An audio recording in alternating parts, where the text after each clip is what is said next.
One moment from law school that I will never forget was the night before our corporate law exam. So our corporate law exam was the last exam that we wrote in that bar final week, and I had not gotten like enough rest throughout that week. I was pulling all-nighters for the other courses.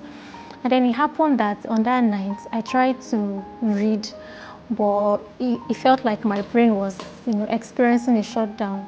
I couldn't read, I couldn't recall what I had read, and I tried to sleep, I couldn't sleep. I was worried, I had panic attacks that my exams were literally the next morning and I could not get any information in my head. So somehow I managed all through the night. I walked around the hostel, I cried, I prayed, and then the morning came. I was only able to read a few topics. I was able, because my original intention was to cover the entire syllabus the night before, being my final reading, but I was not able to. I left my hostel to go to the exam hall, and then it happened that the question papers came late. They were not available as at the time that was stipulated for the exam. So I decided to stay in mosque, I and some other persons, to continue our reading pending when they would bring the question papers. So it happened that they had already brought the question papers and we did not know, we were not informed. We had some persons outside the mosque whom we had already told to inform us. I mean, when they see the lecturers carrying the booklets and all that, but nobody told us anything. So we got to know that the exams had started about 20 minutes after it had already started.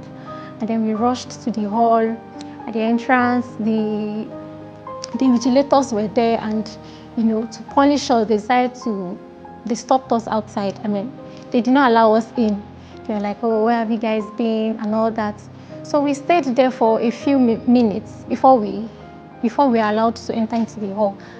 As at this time, I was really, really worried, and I was almost crying, because I knew that corporate law was something that I struggled with so much in law school, and I read it more than any other course. And very luckily for me, I was able to complete all the questions within time. Although there was one part where I almost missed out on like 2 questions. I don't know, I forgot to flip the question paper to see that there were still like 2 other questions. So I could have missed out on those questions, but very thankfully, about like 10 minutes to the end of the exam, I discovered and I wrote it. And Alhamdulillah, with all this, I still emerged as the best student in this corporate law practice.